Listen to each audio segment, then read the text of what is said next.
வணக்கம். திருப்பூரில் இயங்கி வரக்கூடிய டாப்லைட் அறக்கட்டளை நிறுவனங்கள். இந்த நிறுவனம் பார்த்தீங்கன்னா எல்லாருக்கும் தொண்டு செய்வது மட்டுமல்ல, எல்லோருக்கும் பணம் செலவு பண்றது மட்டும் அல்ல, பசிக்கு உணவு கொடுக்கறது மட்டுமல்ல, அறிவுக்கு விருந்து கொடுக்கறது அப்படிங்கிற ஒரு முக்கியமான செயலை செஞ்சுட்டு இருக்காங்க.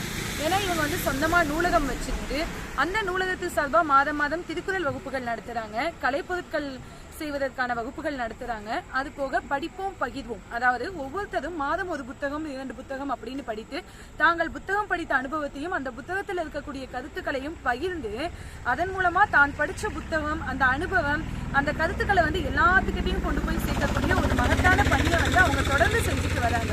50வது விழாவை மிகவும் சிறப்பாக கொண்டாடினாங்க. ராமசாமி முத்தம்மாள் திருமண மண்டபத்தில் திரு ஸ்டாலின் குணசேகர அவர்களுடைய தலைமையில் உரை நிகழ்த்தி ரொம்ப அருமையான ஒரு நிகழ்வாக கொண்டாடினாங்க. அதுக்கடுத்து இது 75வது நிகழ்வு. இதை நாங்கள் நிச்சயமா எதிர்பார்க்கவே இல்லை.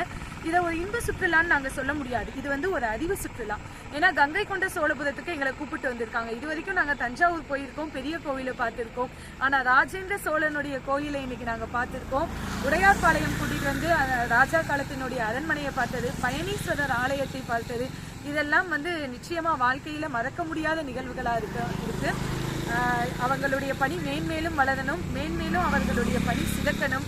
அவர்களுடைய ஆதரவு என்றைக்கும் தேவை. நீலாயுள் நிறை செல்வம் அனைத்தும் பெற்று அவர்களுடைய குடும்பம் சிறப்பாக வாழணும். கௌசல்யா மேம் அவர்களுக்கும் வேலுச்சாமி ஐயா அவர்களுக்கும் மனமார்ந்த நன்றிகளையும் வாழ்த்துக்களையும் தெரிவித்துக் கொள்கிறேன். நன்றி. நன்றிமா. அதாவது பாருங்க, குறைந்தது நம்ம ஒரு 5 பஸ்ல ஒரு 300க்கு மேற்பட்ட எழுத்தாளர்கள், கவிஞர்கள், படைப்பாளிகள் அனைவருமே இன்றைய தினம் மிக சிறப்பாக 75வது படிப்போம் பகிர்வோம் நிகழ்ச்சியினுடைய சிறப்பு நிகழ்ச்சியாக ஒரு இன்ப சுற்றுலா அந்த நிகழ்ச்சியை ரொம்ப சிறப்பாக செஞ்சுருக்காங்க. டாப்லைட் அறக்கட்டளையின் நாச்சிமுத்து நினைவு நூலகம் சார்பாக நமக்கு செஞ்சுருக்காங்க. கங்கை கொண்ட சோழபுரம் ஒரு மிகப்பெரிய ஒரு வரலாற்று சிறப்பு பயணத்தை நாம் மேற்கொண்டிருக்கிறோம். அனைவருக்கும் நன்றி.